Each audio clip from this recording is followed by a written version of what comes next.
Good morning, guys. Happy Wednesday to you. Happy wrenching. Quick story before I go into work. International Maxforce 13. I get a truck that comes into the international dealer, and it's got an overspeed condition. Just randomly pops. Check engine light on, engine overspeed. Customer comes in, and I know an overspeed condition typically on a truck that's being used and miles put on every single day can be, it could be several things, but one of the main things is false fuel or unregulated fuel being put in the motor.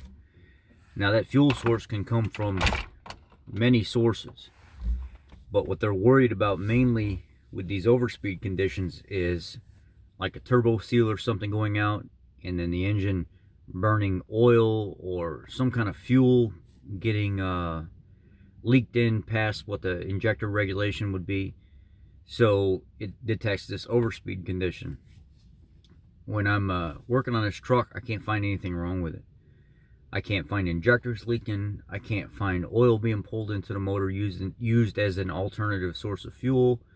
I can't find anything with this truck that's actually causing this overspeed condition. Run through the pinpoint test, I still can't find anything.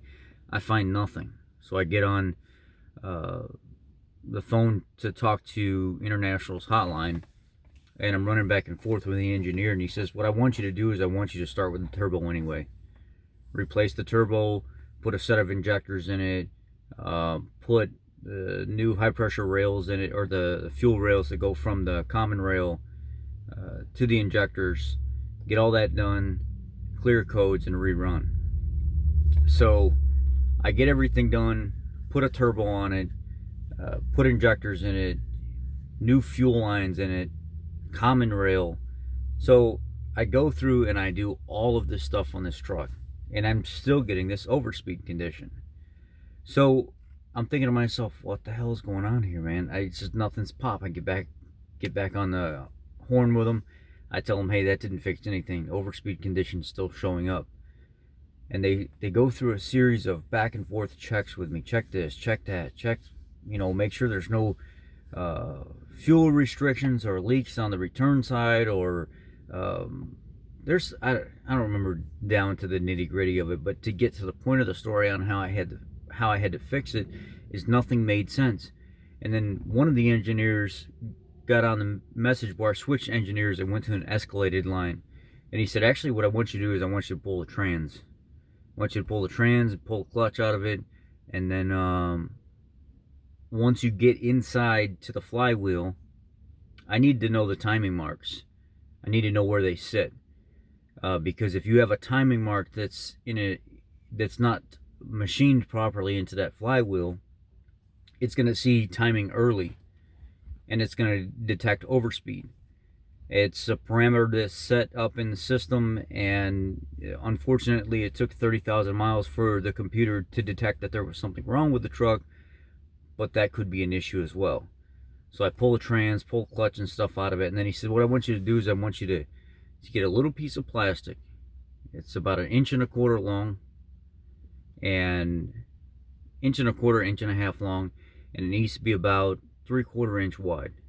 And then I want you to take, I think it was like a 3/8 drill bit, and I want you to drill a hole in the end of it. Very, very, very end. And then right in the center of that hole, you need to measure from dead center out 1.25 inches and make a line. So you've got a hole, and then 1.25 inches from that center hole over, draw a line. Find the timing stud or the timing hole in the flywheel. Take a 3/8 bolt, put it through that piece of plastic into the flywheel, and then the next hole up, because what it does is it sequences itself off of the first and second hole. That's how it knows where top dead center is. So that's where its timing mark would be gauged off of. And he says, just do this. So I put the bolt in. I dropped a little plastic piece around because you could spin it back and forth on the bolt. So I put the bolt in, and sure enough, I go over. It doesn't match up. It's machined about 1/2 inch too close to the primary hole or the trigger hole, whatever they call it. It's been a while. It's not right in the center of where that line was drawn. So I report back to him, hey, it's about a quarter to a half inch too close to the trigger hole, or the initial hole, the pickup hole. And he says that's the problem, is we're starting to find that there's a whole slew of these trucks with the flywheel that has been machined improperly from the manufacturer. So I need you to pull that flywheel off. We're going to send you the appropriate flywheel and stuff. The new flywheel and stuff came in. I got everything bolted down, got the truck put back together, and cleared codes, went out and drove it. Engine overspeed condition, never came back. Just as simple as something like a quarter inch off or a half inch off timing mark in the flywheel could be the cause of a specific problem. Alright guys, that was a quick story for this morning. I figured y'all would like that. Y'all have a blessed day.